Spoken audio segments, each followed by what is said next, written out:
simak dan kalau yang pertanyaan tidak bertanya ke waktu pertanyaan yang akan berikan.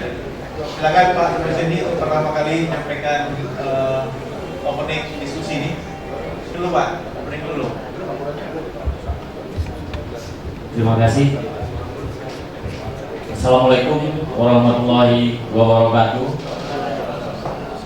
Selamat pagi, salam sejahtera bagi kita semua. Izin memperkenalkan diri, saya Julpan Ismaili selaku Ketua Kamar Dagang dan Industri, di mana Kadin ini adalah wadah usaha berdasarkan Undang-Undang Nomor 1 Tahun 87. Terakhir perubahan terhadap anggaran dasar anggaran rumah tangga melalui Kepres 18 tahun 2022. Hari ini kita berkumpul bersama, semoga mendapat berkah untuk tujuan yang sama, bagaimana sinergitas untuk membangun kekuatan ekonomi Dumai.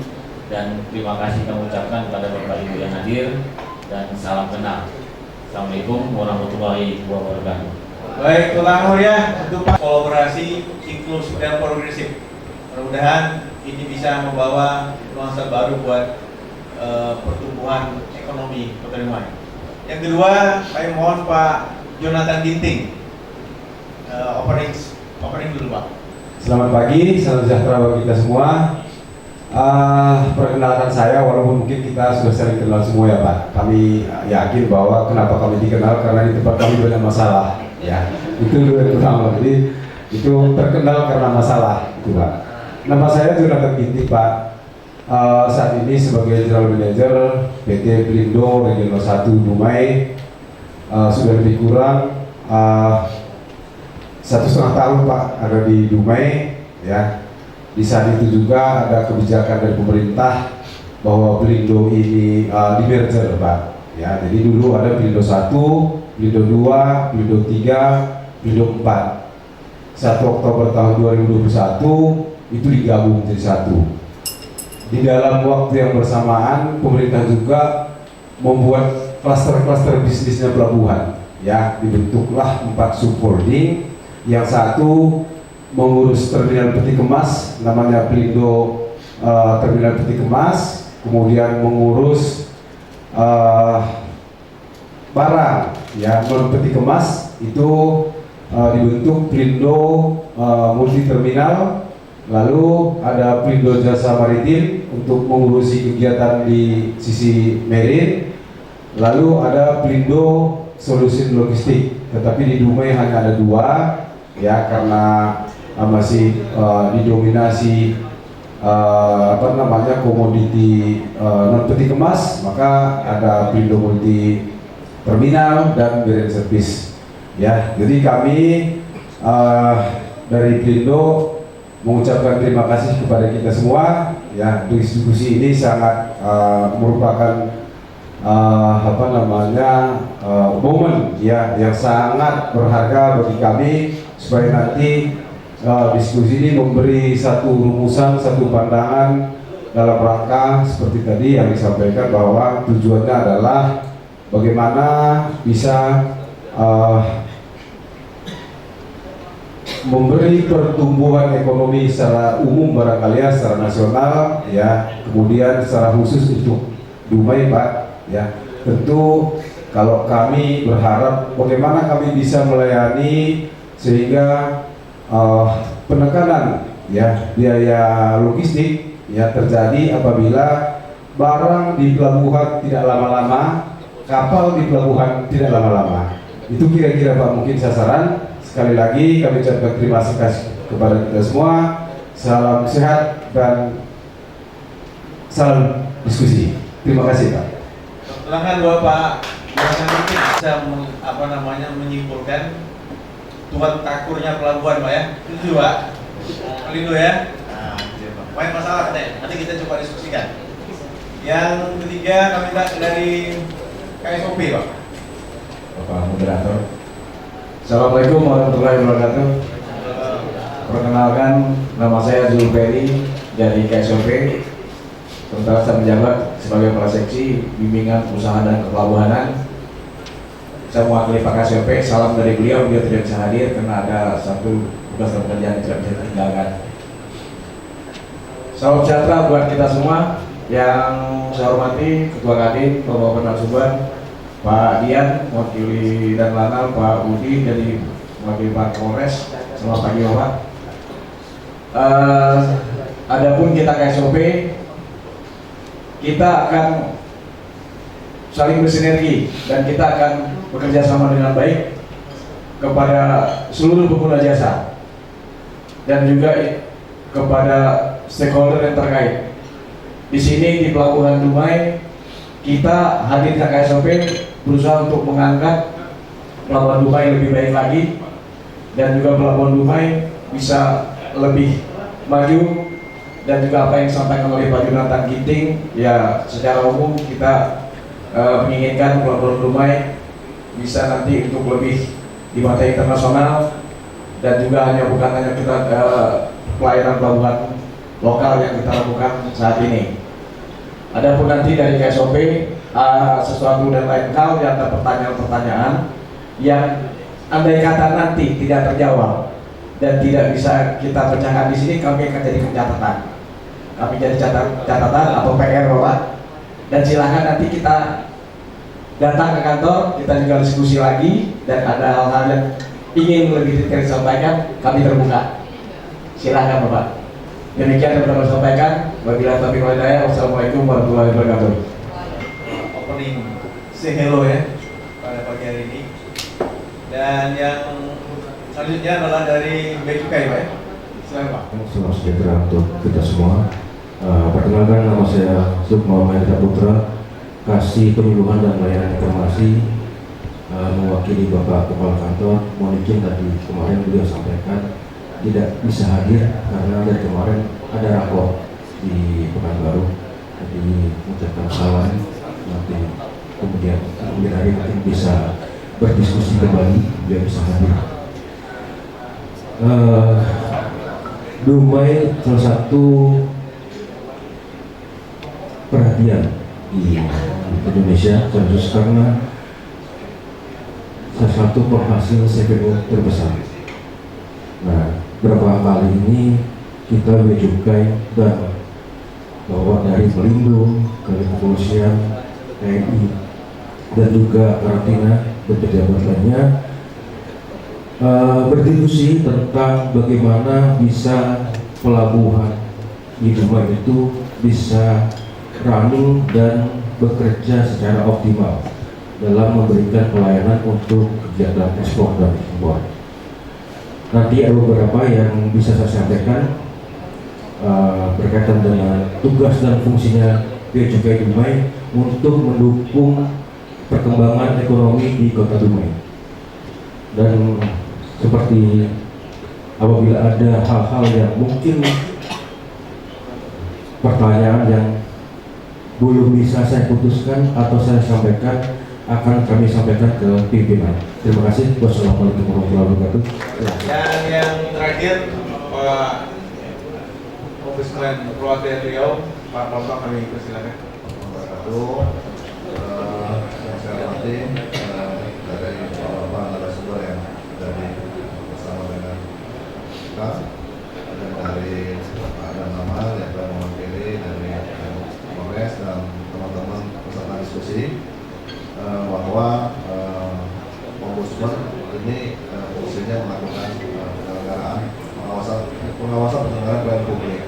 Tapi kami bukan hanya sekedar untuk menerima laporan saja.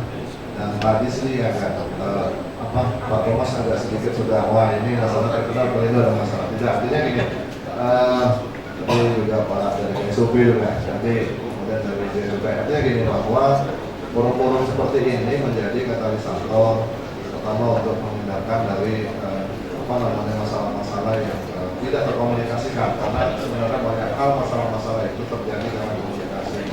Upaya-upaya yang kami lakukan dengan jejaring ini juga cukup penting, karena ini juga sebenarnya bukan yang pertama. Kita kemarin dengan pimpinan juga ada kegiatan dengan di Pekanbaru dalam mengandeng PLN terkait listrikan, di mana hari ini kita tahu bahwa 500 triliun itu dialokasikan untuk subsidi BBM, sehingga memang kendaraan listrik itu juga kesiapan PLN dan lainnya dalam endorse terkait kendaraan listrik yang ramah lingkungan dan bisa tidak subsidi itu bisa semakin turun.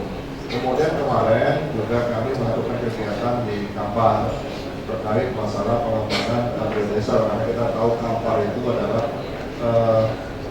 52% kebun sawit itu ada di Kampar Riau. Jadi ini juga perlu disinergikan, kita juga membuat hal seperti ini dengan Pertamina sama dengan asosiasi petani sawit dan pengusaha sawit. Nah ini kami lakukan bahwa sebenarnya kita mempunyai muara yang sama terkait persepsi yang sama. Nah hari ini hari ketiga kami dengan pimpinan untuk di Dumai, karena memang Dumai identik dengan pelabuhan. Artinya kita juga tidak bisa bicara bahwa hadirnya Pelindo di sini juga sisinya efektif dari Pelindo saja atau pemerintah saja. Wah ini kalau Pelindo di sini ekonomi atau nanti persepsi daripada kawan-kawan ini gimana, misalnya Pelindo persepsinya seperti yang disampaikan oleh Pak Thomas, tidak, artinya bahwa hal-hal ini yang tadi disampaikan oleh pimpinan dengan Eta Heli itu, bahwa Ombudsman hadir di sini untuk bisa menjembatani ini. Jadi Pak Jonathan, untuk menjembatani ini, jadi saya pikir nanti kita bisa berdiskusi boleh dalam hal yang membangun, tapi memang kita mencari akar masalah itu apa. Tujuannya adalah bagaimana menciptakan pelabuhan Kota Dumai ini lebih berkualitas dalam memberikan pelayanan dan bisa menjadi pelabuhan internasional. Kan ini cita-cita kita. Nah ada masalah-masalah di bawah, saya pikir itu yang perlu disinergikan. Dengan dua nanti masalah-masalah ini akan membuat kita tidak membesarkan visi misi dan arah tujuan tersebut. Tapi masalah-masalah inilah kita komunikasikan sehingga secara bertahap kita bisa keluar, kita bisa menuju apa yang kita cita-citakan. Bahwa Dumai identik dengan pelabuhan, maka itu kita sesama harus bersinergi bagaimana membangun mimpi kita untuk menjadikan Dumai sebagai pelabuhan internasional dan diimbangi dengan penyelenggaraan pelayanan publik yang tadi sudah disampaikan oleh pimpinan kami mulai secara bertahap. Memang ada beberapa masukan ini Pak Jonathan dari teman-teman pengusaha segala macam, tolong juga nanti digajilah seperti yang di sini. Tapi memang kita belum bisa ini karena memang itu harus dilakukan juga dengan cara yang harus dibuat seperti ini. Jadi kita punya roadmap yang sama, bukan hanya Pelindo yang harus memperbaiki diri, tapi kita juga sama-sama harus memperbaiki diri. Kemudian juga kita juga harus mempunyai peran yang lain, karena kota pelabuhan itu bukanlah milik Pelindo saja, tapi milik kita semua. Ini yang harus kita perhatikan sehingga kedepannya kita mendapat kemanfaatan dari hasil yang kita buat secara bersama-sama, bukan dalam hal yang itu semakin kita berjalan di tempat atau mundur. Ini tidak baik untuk Dumai, dan saya yakin dan percaya dengan diskusi publik yang kita lakukan ini mampu berjalan ke arahnya ke sana. Seperti yang kelistrikan kami sudah melakukan 2 kali dengan teman-teman di Jari. Saya pikir nanti akan ada 2-3 kali yang kita lakukan dengan arahnya tidak dalam posisi, tapi sudah melakukan langkah-langkah yang ini strategik lagi. Artinya masing-masing memperbaiki diri, melakukan sesuatu hal sehingga roadmap yang diterapkan itu jelas. Mungkin ini salam kenal saya, Pak Moderator. Assalamualaikum warahmatullahi wabarakatuh. Pada diskusi publik hari ini, tujuan kita adalah bagaimana pelayanan publik terutama di pelabuhan ini bisa efektif dan bisa bersinergis dengan para pengusaha ekspor dan impor yang ada di Dumai. Baik, dengan waktu jam 11 kita waktu kepada pembicara pertama, narasumber Pak ini menyampaikan makalahnya. Silakan Pak. Harus berdiri. Boleh. Perempuan boleh duduk. Pak ya. Saya menyapa dulu senior saya yang ada di sini. Ada dari Alfilpa, Bang Badar. Bang Badar ini pengusaha logistik yang sangat senior di Dumai. Terus ada Insa, Bang Herman, berdua sama Bang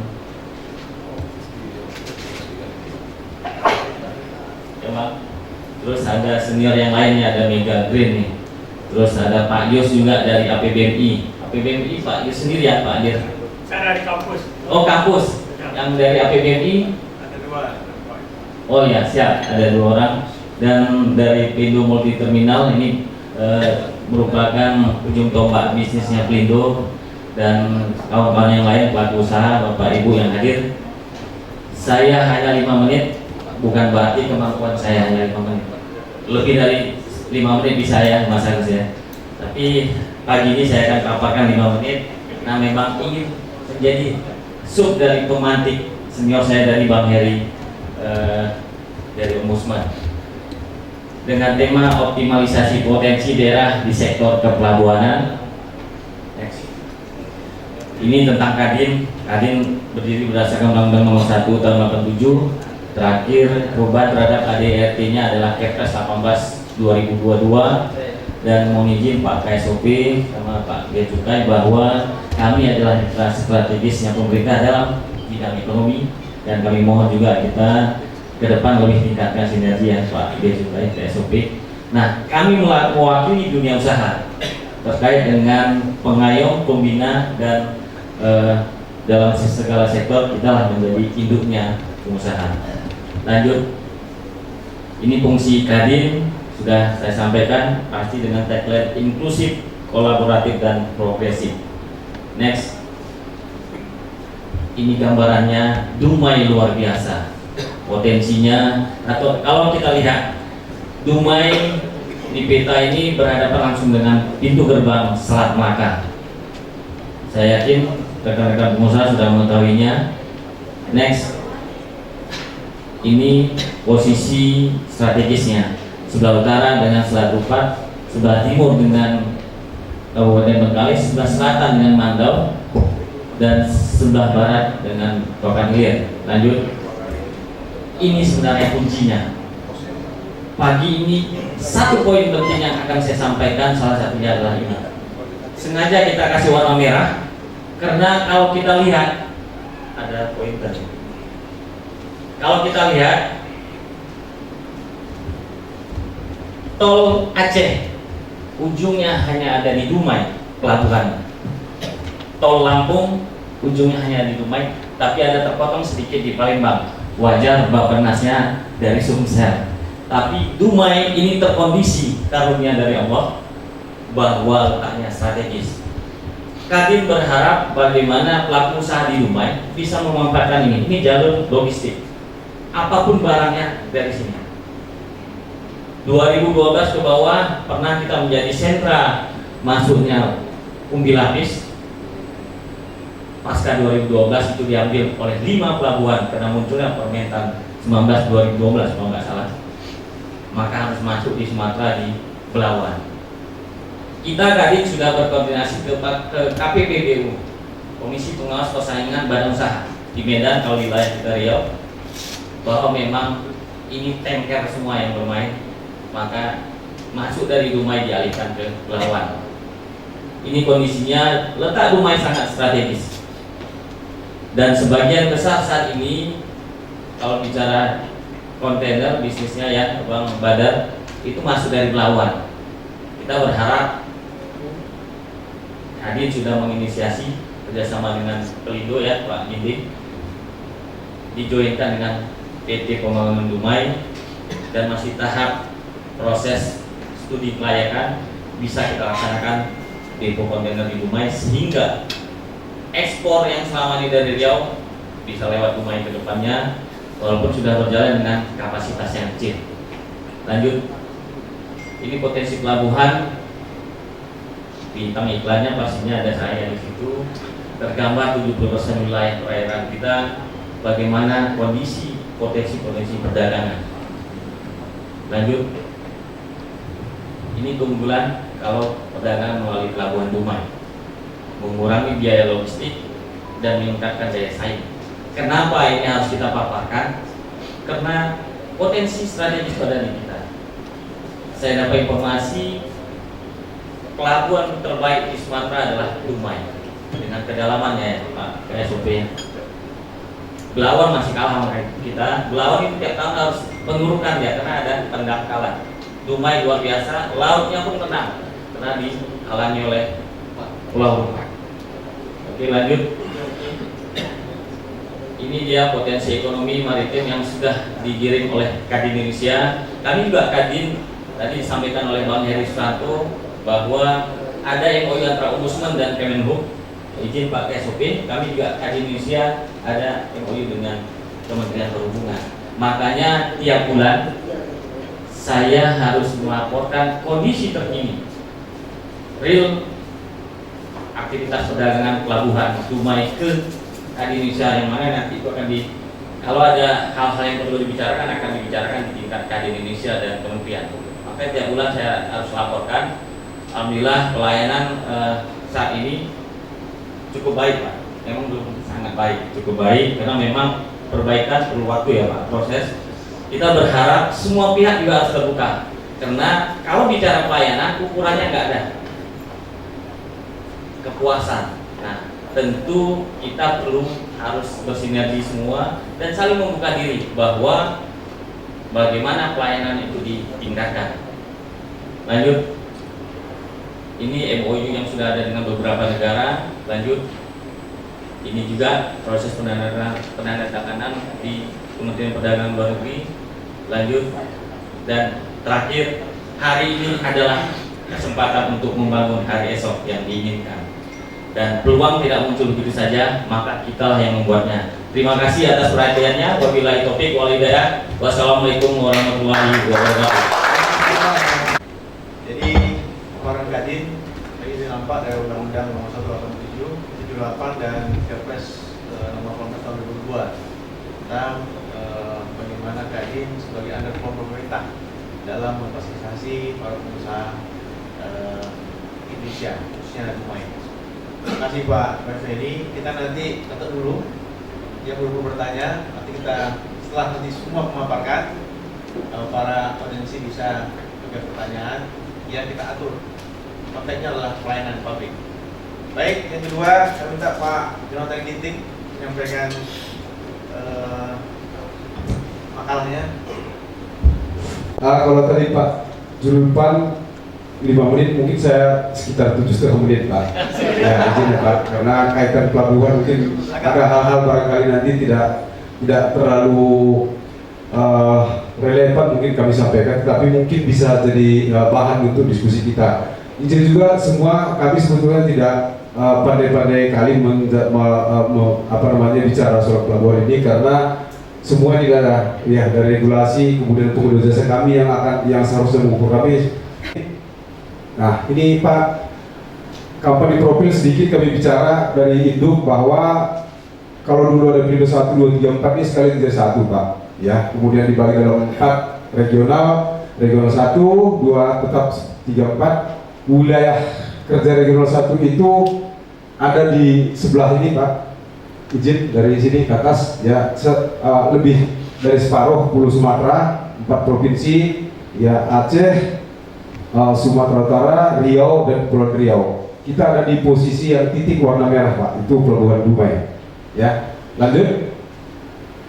Nah bicara pelabuhan tadi, dasar sekarang adalah ini Pak, karena penggabungan dari pelabuhan Indonesia itu sudah dikeluarkan surat keputusan ya berdasarkan peraturan pemerintah juga kemudian Menteri BUMN selaku pemilik saham bahwa sekarang pelabuhan 1, 2, 3, 4 dulu sudah menjadi pelabuhan satu pelabuhan, kira-kira seperti itu Pak. Lanjut saja. Ini sekarang Pak ya, dasar kita seperti yang kami sampaikan tadi sekilas bahwa segmen itu dibagi dalam 4 di klaster, ada pelayanan kapal, pelayanan barang, pelayanan usaha, pelayanan penumpang. Tadi juga sedikit sudah disebutkan. Bicara soal pelabuhan pasti bicara soal kapal, bicara soal barang, bicara soal penumpang. 3 itu saja. Di luar dari itu pelayanan usaha. Kalau segmen secara dalam lagi ada di sini ada tambat, tunda, pandu, ya air dan lain sampah segala semacam. Ada dermaga, ada penumpukan, ada kegiatan handling kargo, stevedoring dan lain sebagainya itu ada Pak. Lanjut. Nah, ini sedikit saya agak panjang sedikit Bu, karena seperti yang kami sampaikan bahwa Pelabuhan Dumai itu adalah sedikit beda dengan pelabuhan yang lain pada umumnya. Kalau kita bicara pelabuhan, orang akan berpikir ya KSOP, Pelindo, tetapi kalau kita bicara soal Pelabuhan Dumai, sebetulnya bukan lagi bicara Pelindo dan KSOP sendiri, karena operator ini sudah banyak Pak di sini. Jadi Pelabuhan Dumai itu kalau yang punya Pelindo ya cuma satu ini saja, Bapak Ibu sekalian. Yang lainnya ini seluruhnya punya swasta, ya. Ini kondisinya, ya. Di sebelah barat itu bahkan sampai 10-an itu sudah ada yang memiliki terminal tersendiri. Di sebelah timurnya juga ada yang besar, ada kawasan industri Dumai, ada Mundam, ada Chevron, Pertamina juga. Lalu kalau bicara tadi soal pelabuhan, tentu kita bicara terminal dan bicara air, ya. Daerah lingkungan kerja itu ada daerah lingkungan perairan, ada lingkungan daratan. Lalu sisi laut, bahwa sampai hari ini memang pemerintah memberikan memberikan pelimpahan tentang pemanduan, ya, bahwa ini adalah otoritas pemerintah. Ya, pelimpahannya diberikan ke Pelindo untuk seluruh daerah perairan wajib Bandung. Tetapi di sebelah barat juga sudah hadir beberapa badan usaha pelabuhan, ya. Jadi di dalam melayani kegiatan pemanduan penundaan di terminal khusus sebelah barat itu kita rame-rame di sana Pak. Rame-rame ada 4 unit sekarang. Tetapi satu sisi kita bersinergi, satu sisi juga kita berkompetisi. Kami melihat ini baik saja. Ya, kenapa baik? Karena kompetisi itulah yang akan membuat pelayanan menjadi lebih baik. Jadi ini kira-kira gambaran kalau kita bicara pelabuhan secara umum di Dumai, bahwa sudah banyak hadir di Dumai ini, ya, diwakili oleh swasta. Ya, kemudian kalau bicara soal tadi juga sudah disinggung bahwa komoditi kita di Dumai ini CPO, ya. Bahkan kalau throughput yang terbesar di Indonesia itu CPO. Bahkan kalau bisa saya pastikan di Dumai ini bukan di Indonesia, di dunia terbesar kalau bicara throughput. Tapi dalam perspektif seluruh terminal yang digabung dalam satu pelabuhan, ya. Jadi kalau kontribusinya itu menurut catatan kami, tapi belum tentu itu semua benar, tapi pandangan gambar-gambarannya kondisi, ya, throughput sekarang ini 40% di sini semua nih, 40% Pak. Ini, lalu 30% di sini, 30% di sini. Itu kira-kira kondisi, ya, bahwa barang itu sudah lebih banyak di luar dari Pelindo, ya. Lanjut. Nah, kalau kami punya ini Bapak Ibu layout pelabuhan, ya, seperti kita lihat dalam gambar, dermaga kita itu ini dari yang warna merah, kira-kira itu daerah lingkungan kerja daratan kita sangat sedikit, sebetulnya sudah sangat terbatas. Kemudian dermaga kita ada 4. Permasalahan sedikit yang saat ini sudah mendesak adalah sebetulnya pelabuhan kita ini sudah bertetangga dengan pemukiman. Begitu kita buka gerbang masuk, ya sudah masyarakat kita apa. Nah, yang kedua adalah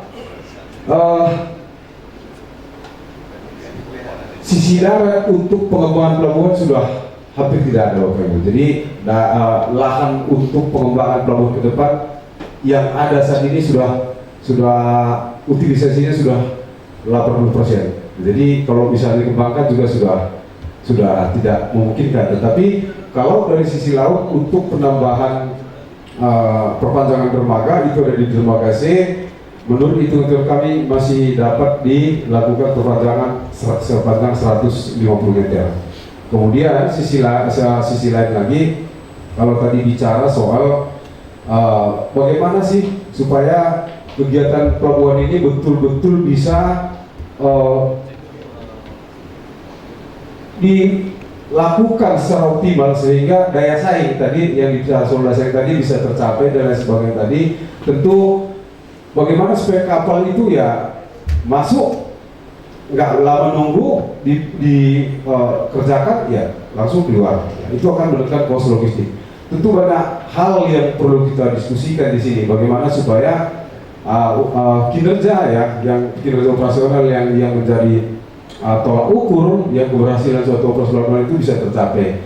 Kalau dari sisi kami saat ini ya mungkin dirasakan oleh pengguna jasa soal kedalaman ya, kedalaman ini yang juga memang sangat diribetkan ya, sudah berulang bahwa masalah kedalaman kolam masih selalu permasalahan klasik ya, belum tentu sampai hari ini belum dapat solusi. Maka untuk tahun 2023 kami dari Pelindo mencoba balik lagi, nanti kita lakukan pengurukan ke sisi darat, tetapi sisi darat sangat terbatas ya, sangat terbatas pengguna yang bisa dikeruk. Nah itu kira-kira. Lanjut, fasilitas ini juga mungkin tadi sudah saya sudah kami sampaikan, ada gudang sebanyak berapa? Tinggal 10 ya, dulu 12 sudah ada yang dibongkar, 01, 02 sudah dibongkar.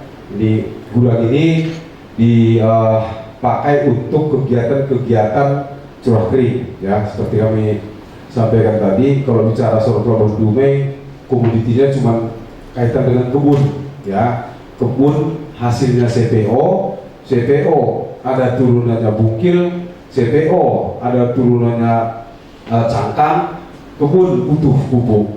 Empat ini saja selalu yang kita tangani. Yang lain-lain dengan kargo itu sedikit. Tetapi kita sudah mencoba karena berharap tadi ya pertumbuhan perdagangan dan sebagainya, sudah memulai membuka peti kemas ya. Walaupun untuk peti kemas masih belum signifikan, tetapi kepada Bapak Ibu sekalian, peti kemas itu domestik dan internasional juga sudah ada ya. Jadi secara standar pelayanan ya, baik dari sisi regulasi dan lain sebagainya, kemarin ya kami ucapkan terima kasih kepada Bapak dari Bea Cukai yang sudah memberi regulasi kepada kami bahwa DO online, TPS semua sudah mendapat perizinan dari Bea Cukai. Jadi bagi Bapak Ibu yang sudah ingin melakukan kegiatan ekspor maupun impor melalui peti kemas, di tempat kita sudah ada. Lanjut, alat dorong bongkar muat ini Bapak Ibu sekalian, ini juga sudah sering kita lihat di lapangan, karena ini semua juga pengguna jasa kita, mungkin nggak perlu kami jelaskan satu persatu. Ini kalau bahasa-bahasa ini pun aneh-aneh, ini portable conveyor, portable pump, overgrade dan sebagainya, itu tidak perlu secara detail sekali. Lanjut, saya lihat kita ini tadi pemanduan penundaan seperti yang kami sampaikan, mungkin sedikit kami cerita kalau sisi laut tadi, karena nanti akan karena ini sudah dialihkan ke subholding Pelindo Jasa Maritim nantinya, bahwa ini sebetulnya bisa terlaksana apabila sarana prasarana dan sumber daya manusia mencukupi. Jadi kami mencoba menampilkan ini. Sampai hari ini kami memiliki 9 kapal tunda, kemudian ada 9 juga kapal pandung ya, kemudian tenaga pandu kami sekarang posisi kalau tidak salah saya 42 ya. Ya, lanjut. Ini lanjut saja juga. Lanjut. Lanjut saja ini. Ini juga enggak terlalu.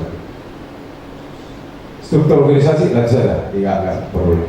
Nah, tadi seperti yang kami sampaikan judulnya tadi ya, bagaimana sih sebetulnya strategi dalam pengembangan pelabuhan ini. Pertama, tentu kami tidak bisa terlepas dari kebijakan merger ya. Kebijakan merger itu yaitu ada penggabungan, kemudian membentuk klaster-klaster tadi. Tujuannya adalah pertama adalah standarisasi proses bisnis. Jadi bagaimana kapal masuk nanti di Pelabuhan Dumai ya sama dengan Tanjung Priok ya. Kalau dulu masih beda-beda, ini sistemnya juga beda dan sebagainya. standarisasi layanan, standar proses bisnis, standarisasi pengadaan dan sebagainya, ini menjadi satu sistem. Jadi di Dumai ya begini, kerja gitu. Jadi kepada teman-teman sekalian mohon izin kami, mungkin nanti barangkali sosialisasinya juga kurang ya. Ketika ini kok dulu begini ini, wah ini salah satu adalah standarisasi ya. Kemudian pemberian bisnis juga, pemberian bisnis itu adalah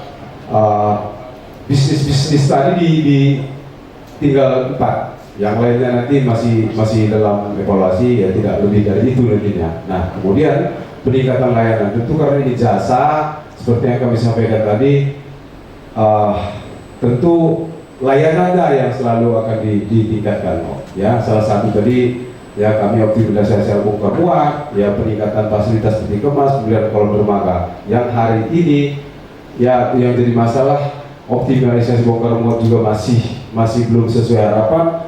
Peningkatan fasilitas peti kemas memang throughputnya masih sedikit, tapi pembelian kolam masih belum sesuai, belum terrealisasi. Ya pengurukan kolam terakhir di tahun 2019, tetapi ini sudah mulai mendesak. Ya ada beberapa surat dari pengguna jasa kami juga supaya ini bisa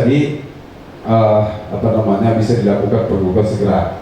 Nah kemudian optimalisasi lahan idle yang lainnya lagi, seperti tadi sudah sampaikan bahwa karena lahan terbatas ya, ada beberapa yang masih idle, tetapi karena peruntukan dan sebagainya sesuai regulasi harus kami sesuaikan, tidak bisa kita lakukan karena RT/RW seperti di dan sebagainya. Maka kami mencoba untuk optimalisasi bekerjasama dengan BUMD dalam hal ini. Kemarin diprakarsai oleh Pak Julpan selaku Ketua Kadin. Terima kasih Pak Julpan bahwa sudah dicanangkan ya, ada lahan kita sekitar 4-5 hektar di dekat Jalan Datuk Laksamana, nanti akan dicoba untuk menjadi depo peti kemas. Ya mudah-mudahan throughput peti kemas terus bertumbuh dan memang nantinya akan membutuhkan depo tersebut.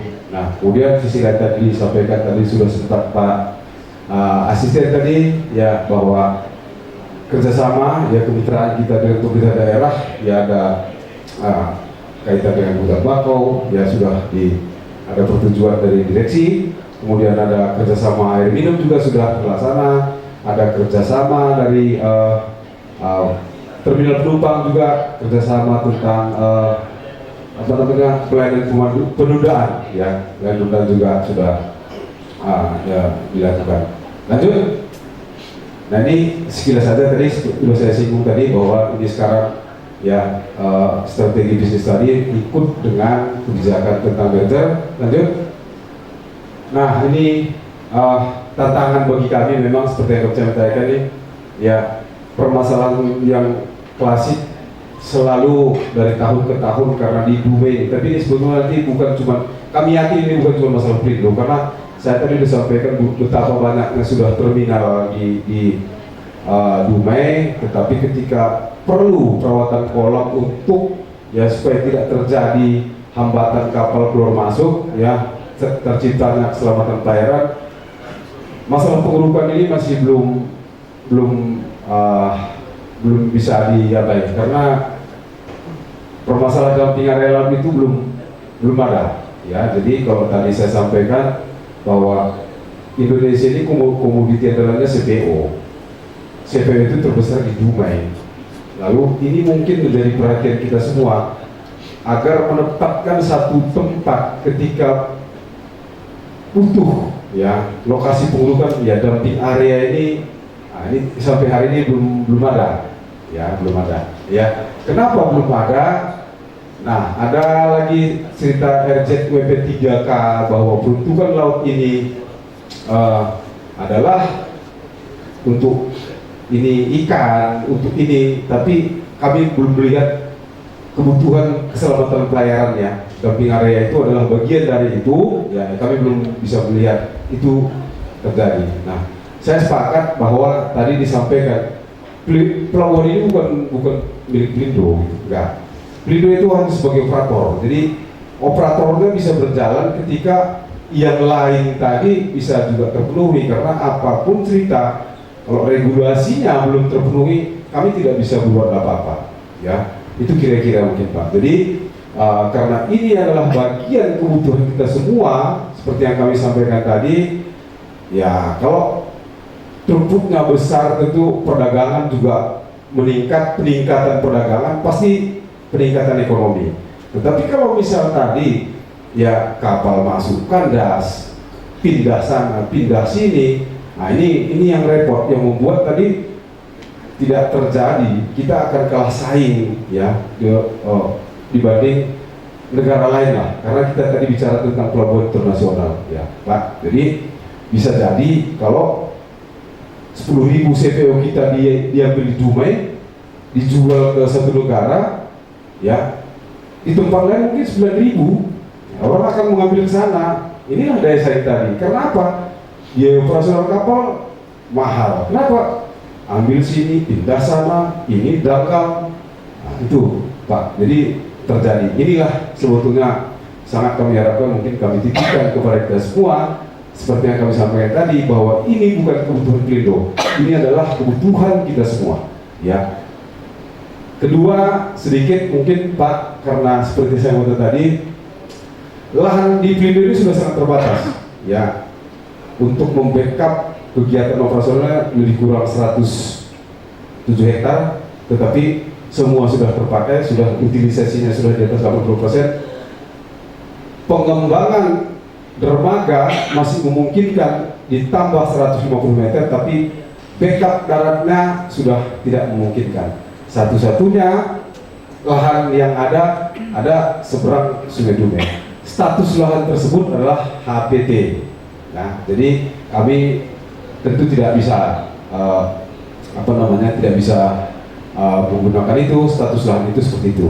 Nah, tapi bukan berarti bahwa ini HPT ini kok kita jadikan, tidak seperti itu ya. Jadi kita ingin ini menjadi bagian ketika kita memang butuh pengembangan pelabuhan, dan lahan darat juga sangat dibutuhkan untuk backup sisi lautnya. Kalau itu tidak ada juga akan menjadi terhalang ya. Lanjut. Itu mungkin Bapak Ibu sekalian, terima kasih. Sekali lagi saya mengucapkan terima kasih kepada kita juga ya. Kami mohon maaf apabila ada kata-kata kami yang tidak kurang berkenan ya. Sekali lagi kami mohon maaf. Selamat siang, salam sejahtera bagi kita semua. Terima kasih. Rupanya saya hitung di jam saya 12 menit nih. Banyak nih Pak, pelabuhan nih, pas ini. Tepat ya Pak ya? Karena toko utama ini. Jadi saudaranya kita toko utamanya beliau. Terima kasih Pak, nanti gini. Terus Pak, silakan Pak lanjutkan dulu ya. Saya coba yang dua saja Pak. Izin Bapak 39 tahun 2007 tentang cukai. Dumai bicara tentang perdagangan, lebih banyak kita bicara undang-undang kepabeanan. Sektornya tentang ekspor dan impor.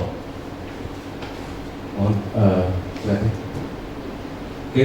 Nah, ini kami coba jelaskan sedikit saja bahwa fungsi utama dulu ketika kita bicara tentang bea cukai adalah optimalisasi penerimaan negara yang diperoleh melalui penerimaan bea masuk, pajak, dan barang impor dan cukai. Kemudian bicara tentang memberikan dukungan pada industri dalam negeri dengan tujuan mencapai keunggulan kompetitif dan dapat bersaing dalam pasar internasional. Kemudian yang ketiga adalah kita sebagai community protector untuk mencegah masuknya barang-barang yang mengakibatkan gangguan kesehatan dan keamanan bagi masyarakat dan potensi perdagangan. Memberikan fasilitas perdagangan dengan tujuan untuk menekan biaya yang tinggi sehingga akan tercipta iklim perdagangan yang lebih kondusif. Yang keduanya, melihat dari tahun ke tahun bea cukai mencoba untuk menganalisa bahwa ini kebutuhan perkembangan industri itu nggak bisa lagi kita dengan metode yang dulu. Akhirnya kita coba, mungkin slide keduanya. Nah, kita lebih mengutamakan pada satu, kita bergeser dari mengamankan hak negara menjadi memberikan fasilitas perdagangan dan industri. Karena kita melihat masyarakat seperti pesannya Bapak Presiden bahwa industri dalam negeri itu jangan berjaya di dalam negeri. Industri dalam negeri itu harus bisa bersaing secara global. Itu yang coba kami menjembatani kepada masyarakat, terutama kalangan dunia usaha, beberapa fasilitas yang kita berikan. Salah satu seperti kawasan berikat itu untuk teman-teman pengusaha untuk tujuan ekspor, kemudian KIT, kemudian PLB, kemudian KB. Dan yang kedua adalah kita memberi perlindungan perbatasan dan masyarakat Indonesia dari penyelundupan dan perdagangan ilegal. Kita ketahui Dumai itu ibaratnya teras rumah, depannya sudah negara lain. Nah, banyak hal yang kita lakukan, terutama kita bersama dengan teman-teman TNI, Polri untuk menjaga perbatasan. Banyak yang kita sudah beberapa kali lakukan penindakan barang-barang yang merusak kesehatan masyarakat.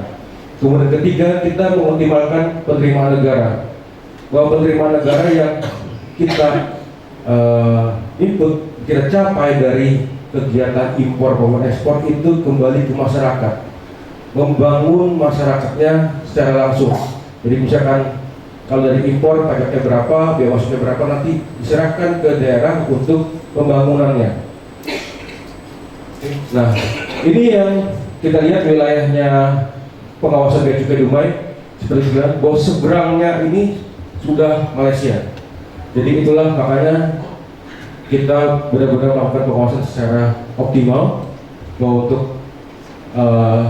total itu ada sekitar 13.000. Kemudian letak kantornya itu ada di Jalan Tatoal Semana 1. Kemudian kantor Batu ada di Tanjung Medang, Bagan Siap-Nyapi, dan Panipahan. Kemudian ada pos pengawasan kita ada di Selat Morong, Tanah Putih, Dumai, Tanjung Medang, Samboai, Tanjung Lumba-Lumba, Pulau Halam, dan Bagan Siap-Nyapi. Oke. Nah, Bapak Ibu sekalian, seperti tadi bicara tentang komoditi unggulannya Dumai itu terutama adalah CPO. Kalau kita tahun 2021 kita lihat target setiap kantor Bea Cukai itu diberikan target penerimaan. Kalian bisa mencapai target itu berapa?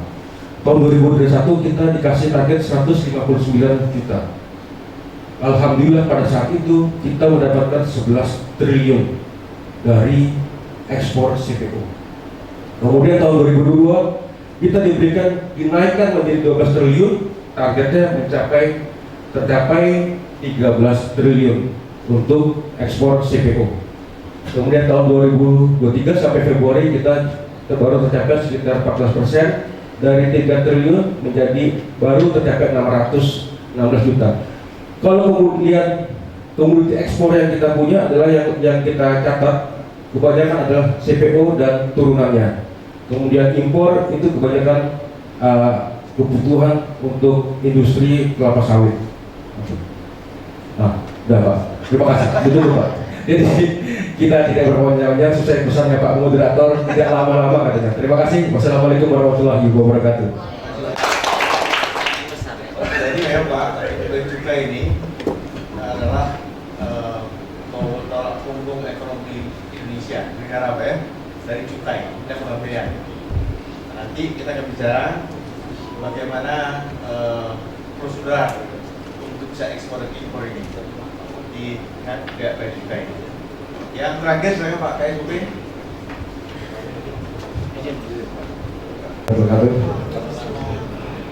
Salam sejahtera dan selamat siang Bapak Ibu sekalian. Kami dari KSOP berusaha memaparkan. Moderator kayaknya tidak banyak, mungkin saya beberapa slide aja. Kita cepat lebih baik. Ya, makasih. Ya, ini KSOP kelas 1 Dumai. Di sini tugas dan fungsi kantor KSOP kelas 1 Dumai sesuai dengan PM 36 tahun 2012.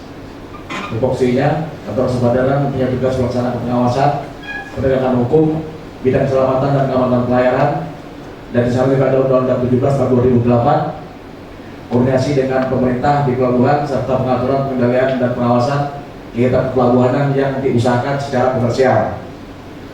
Fungsi: 1. Melaksanakan pengawasan dan pemenuhan kelayak kelautan, manajemen keselamatan kapal. 2. Melaksanakan pengawasan keselamatan dan keamanan pelayaran terkait dengan kegiatan bongkar dan muat barang.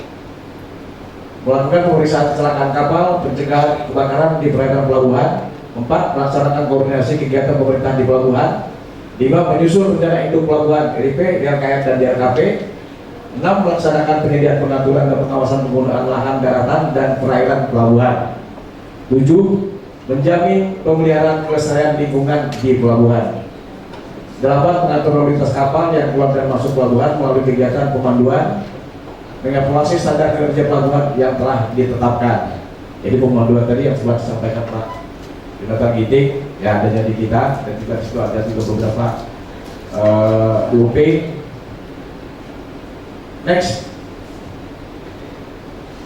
struktur organisasi kantor saudara otoritas pelabuhan: kepala kantor, bapak tata usaha, kasubag umum, kasubag keuangan, kabit ada 3 bapak, kabit status hukum, kabit keselamatan dan penjagaan patroli, kabit lalu lintas dan angkutan laut. Terus di bawahnya ada 3 kasih status hukum kapal, kasih keselamatan berlayar, kasih kelayak kelautan dan angkutan laut, kasih lalu lintas angkutan laut. Dan selanjutnya di bawah itu ada kasih berlayar, kasih tertib sertifikasi, kasih penjagaan patroli, pendidikan, dan kasih perencanaan dan pembangunan. Selanjutnya jabatan pengurus. Next. Nah, ini letak geografis Pelabuhan Dumai. Pelabuhan Dumai terletak di Selat Urpat, Pantai Sumatera, Indonesia pada posisi titik koordinat lintas 0141.14 utara, bujur 012742 timur.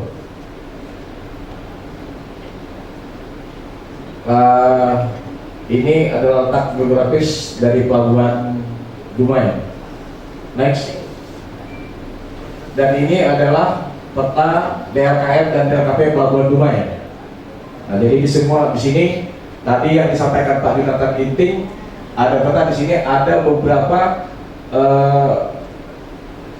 versus dan juga ada daerah-daerah kepentingan pelabuhan, dan juga yang disampaikan Pak Jonathan itu daerah yang dimiliki oleh Pelindo itu memang sangat minim dan terbatas sekali. Jadi Pak Jonathan tidak bisa mengembangkan lagi. Kalau memang ada pengembangan, mungkin itu akan dikembangkan, ya. Jadi kalau bicara pelabuhan, Bapak Ibu sekalian, itu bukan menjadi domainnya KSOP dan Pelindo. Ya, di sini juga ada beberapa instansi terkait. Ya, memang di pelabuhan itu Pelindo adalah operator yang mengusahakan, dan kita adalah selaku regulator.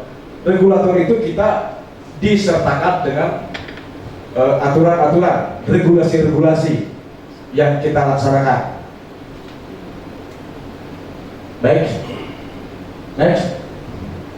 Nah, ini adalah peta perairan wajib pandu Pelabuhan Dumai yang tadi juga disampaikan oleh Pak Jonathan Ginting. Semua ada di sini.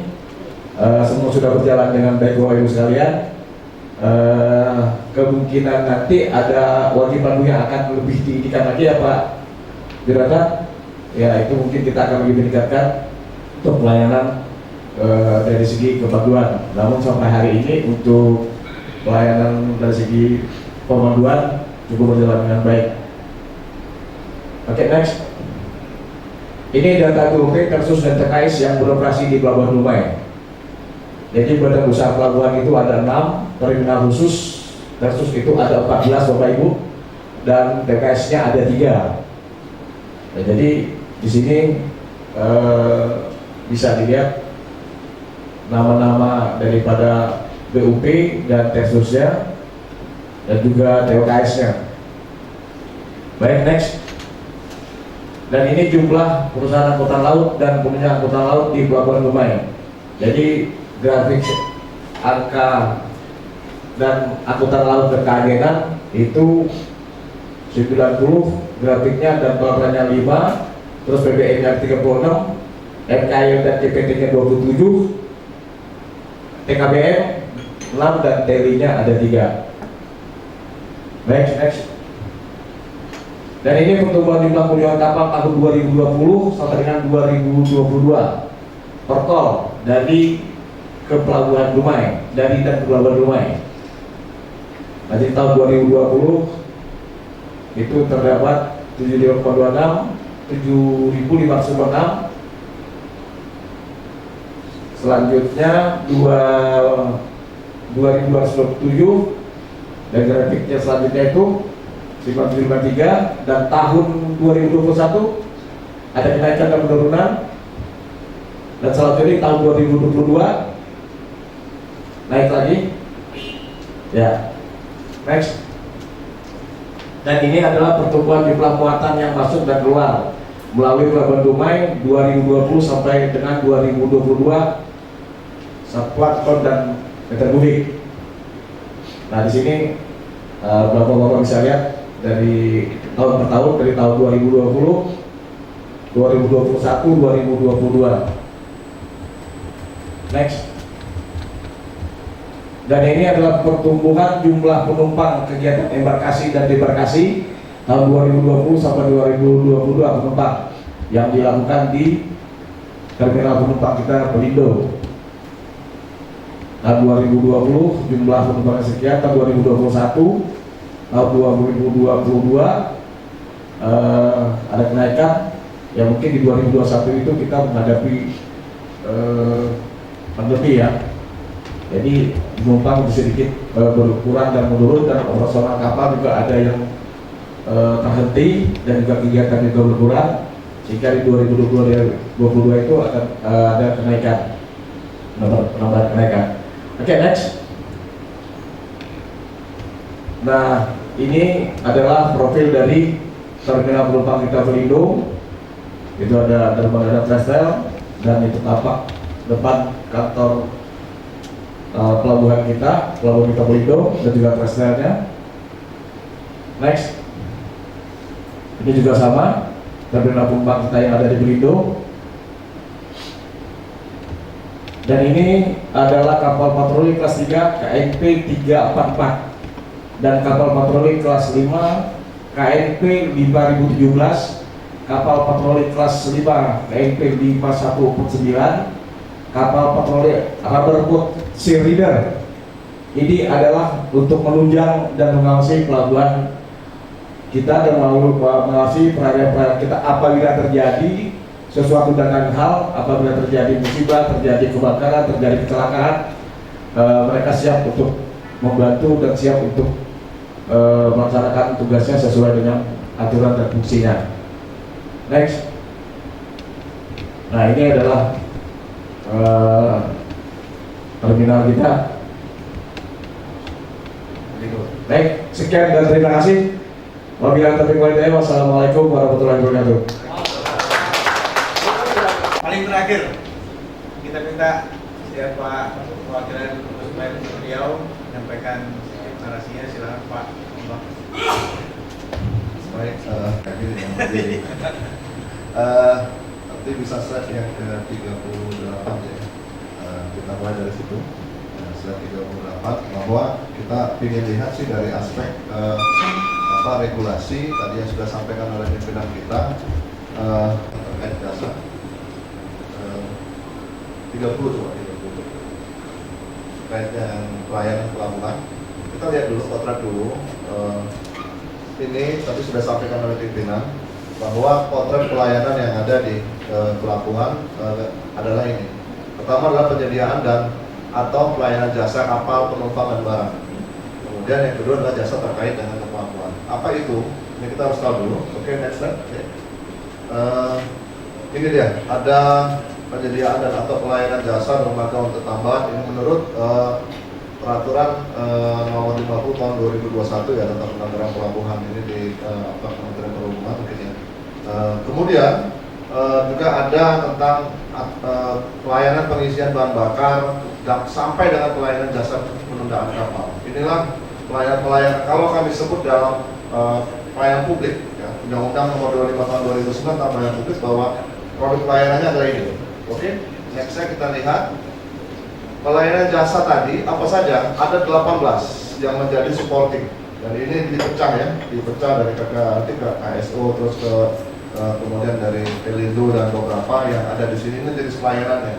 Nah, jenis pelayanan ini terikat dengan namanya standar pelayanan publik.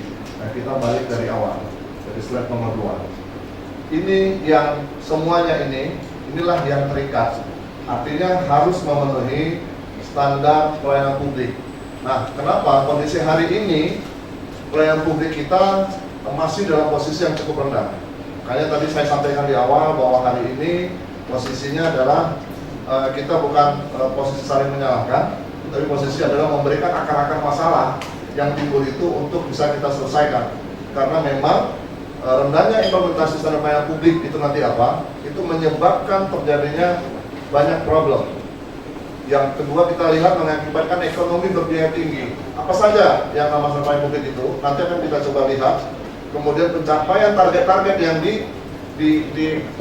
diberikan pemerintah atau negara ini kepada institusi terkait itu menjadi tidak bisa. Dan terakhir adalah kepercayaan itu terhadap aparatur dan pemerintahan itu menurun, sehingga berpotensi untuk menimbulkan pelayanan publik.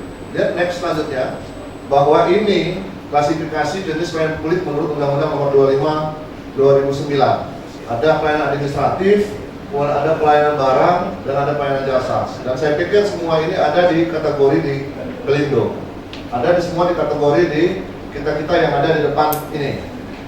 Kemudian yang selanjutnya, nextnya, bahwa kami di Ombudsman, selain juga Undang-Undang Nomor 37 Tahun 2008 menerima laporan masyarakat dan menindaklanjutinya, kemudian kami menggunakan bisa melakukan investigasi atas prakasa tersendiri, kami juga melakukan upaya pencegahan maladministrasi. Salah satunya adalah bahwa kami mendorong pertemuan-pertemuan yang kami lakukan hari ini, sehingga tidak menjadi pembicaraan debat-debat di luar, isu-isu di luar yang tanpa bisa dikendalikan. Kalau ada pertemuan-pertemuan seperti ini, di mana kita bisa berbagi data, kita bisa berbagi informasi, sehingga akan mudah untuk kita sesama untuk melakukan perbaikan-perbaikan yang ada. Oke, selanjutnya. Nah, selanjutnya nih, selanjutnya kita lewati ini dia.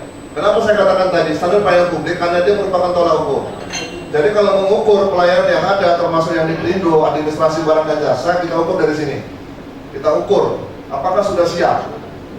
Apakah sudah siap? Memang kami baru melakukan setiap tahun penilaian kepatuhan standar pelayanan publik ini, ya, ke seluruh pemerintahan daerah yang ada di Indonesia, khususnya provinsi dan 12 kabupaten kota. Memang di Dumai agak dalam posisi yang peringkat yang terakhir untuk Riau. Kenapa? Karena memang mall pelayanan publiknya belum selesai. Tapi kalau mallnya sudah selesai, maka itu akan mengupgrade. Ya, tadi malam sudah ada Islamic Center. Selain tolak ukur, dia akan menjadi acuan penilaian kualitas. Jadi produk-produk layanan tadi yang disampaikan itu memang nanti harus dipublikasikan. Dipublikasikan dalam bentuk apa? Yang paling, karena ini adalah dunia internasional dan dunia ini, maka harus diinformasikan melalui website atau media sosial yang mudah diakses oleh masyarakat. Saya memberikan ilustrasi kecil saja, tidak Pelindo ya. Saya memberikan ilustrasi kecil saja bahwa masih banyak hal yang terjadi. Mungkin kalau Dumai aksesnya itu kota, tapi kalau kita orang dari Rohil, kita orang dari Bengkalis, kita akan melihat pada saat kita tinggal di Pucur, pada saat kita tinggal di posisi di Rupa, kita ingin mengakses layanan hanya KTP. Jangan izin, KTP saja. Kalau kita tidak dipublikasikan sebagai pelayanan publik, maka kita akan datang ke sana tanpa memenuhi persyaratan terlebih dahulu. Sampai di kantor, loket tidak ada atau loketnya bukannya segala macam, syarat kurang kita harus balik. Makanya kewajiban penyelenggara pelayanan publik harus memuatkan standar pelayanan publik, salah satunya syarat yang dipublikasikan lewat daring. Sehingga pada saat masyarakat bisa mengaksesnya, maka dia memenuhi persyaratan baru dia berangkat. Ilustrasinya apa? Kita akan coba bandingkan dengan pelayanan imigrasi. Hari ini imigrasi kita, ya, itu seperti di Dukcapil zaman dulu, hari ini. Ya, pada saat kita mengurus KTP sangat ribet ya. Sangat ribet. Ya, Dumai masih lumayan bagus, tapi tempat yang lain kita masih kasihan. Dan kerugian masyarakat itu timbul di situ. Kenapa? Karena tidak ada mendapatkan persyaratan, mereka berkali-kali datang ke sana, maka kita akan lihat kerugian materialnya, mulai dari ongkos, mulai dari makan, mulai dari upah yang dia tinggalkan. Kita nggak bicara ini, kita bicara masyarakat yang di bawah UMR saja. Belum lagi ada pungli dan segala macamnya. Ini saja sudah menimbulkan kerugian bagi masyarakat. Nah, ini saya kasih ilustrasikan bagaimana pelayanan publik yang sebenarnya, maka itu mendekatkan diri kepada masyarakat. Seperti misalnya paspor, kita bisa mendapatkan pelayanan dengan membuka jajan. Kita lah yang menyesuaikan waktu kapan kita harus bisa mengakses pelayanan itu dan kapan. Misalnya besok saya ada rapat, siangnya juga saya ada kegiatan, katakanlah kegiatan penting. Nah, pulsanya kita bisa klik jam berapanya kita bisa lakukan itu, jam 9, jam 10.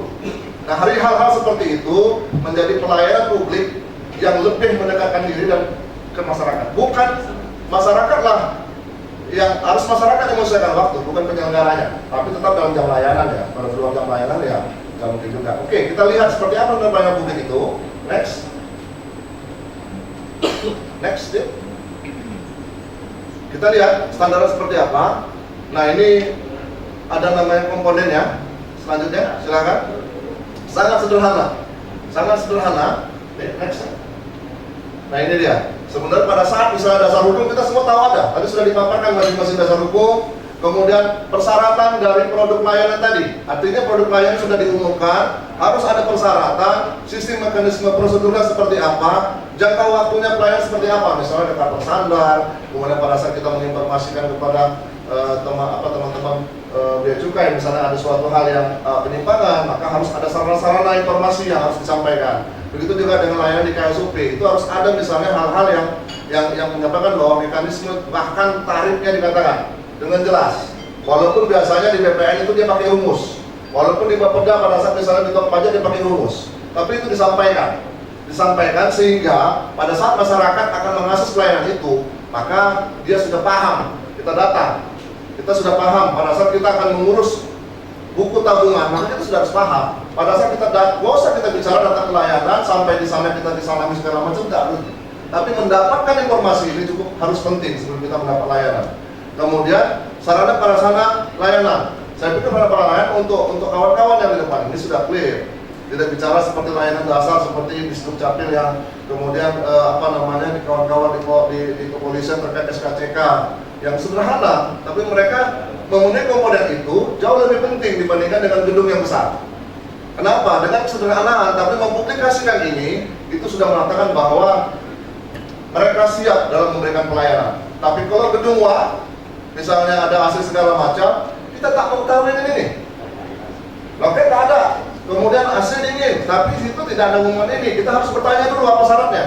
Maka itu tidak jauh lebih baik dan kami tidak menyarankan itu karena komitmen untuk pelayanan publik itu cukup sederhana. Kompetensi pelaksana, artinya informasi-informasi itu kita bisa tanya. Ada call center untuk menanyakan informasi ini, pengawas internal, kemudian penanganan pengaduan dan saran masukan. Ini sangat penting. Kenapa? Karena kita jarang sekali mempublikasikan ini. Hari ini kami dari Ombudsman sebagai core bisnisnya adalah menerima laporan, bukan lagi menunggu laporan, tapi harus menjemput laporan. Kita harus berani menjemput laporan, karena laporan itu berguna untuk menginformasi diri. Walaupun data kami mengatakan dari 200 laporan masyarakat, hanya 50% itu tidak terbukti. Jadi artinya apa? Jangan takut dengan laporan. Saya kasih ilustrasikan di Indonesia, hanya pengaduan itu hanya 5-9 ribu. Tetapi di Skandinavia seperti Swedia asalnya Ombudsman, kemudian Denmark dan segala macamnya, yang dalam survei merupakan masyarakatnya paling bahagia di dunia, bukan paling kaya ya, paling bahagia. Di mana penjaranya adalah cuma 1-2 orang.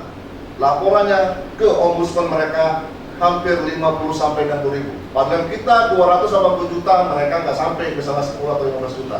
Artinya apa? Bahwa hak mereka untuk mengeluhkan pelayanan publik itu ada. Tapi artinya bahwa pelayanan publik ini adalah untuk membangun sistem bagaimana semakin misalnya banyak melapor, maka semakin tinggi ekspektasi kita kepada masyarakat, kepada mereka. Contoh misalnya dulu pada saat di Dukcapil, belangko habis segala macam, maka mereka ingin melayani itu. Masa Covid pun di Dukcapil itu sangat dibutuhkan, karena tetap jalan menjadi tes PNS, tetap masuk sekolah, tetap anak ingin beraktivitas. Nah terakhir, bahwa memang jumlah pelaksana, jaminan dan evaluasi itu bagian yang memang harus dilakukan. Tapi setidaknya mulai dari persyaratan sistem jangka waktu, biaya tarif, produk layanan, sarana, kompetensi, dan penanganan pengaduan merupakan hal yang prioritas yang harus kita lakukan. Jadi kalau memang kita mau mengukur, inilah kita memang harus mengukur. Memang kami belum bermain-main dengan di Pelindo sini. Kita juga belum bermain misalnya dengan teman-teman di KSO atau di Bea Cukai. Tapi untuk memotret, biasanya kita kemarin teman-teman di Samsat untuk dia meminta untuk mengukur, kita ukur. Ini loh yang harus dilakukan. Nah kalau ini semua, maka pada saat persyaratan kita mudah mengakses, pada saat kita sudah mengetahui alurnya, pada saat kita sudah mengetahui jangka waktu pelayanannya, walaupun tidak dalam kondisi ideal, kemudian syarat pasalnya ada walaupun sederhana, dan ada informasi pengaduan yang jelas dan ditindaklanjuti, kita sudah mendapatkan kepastian layanan di awal.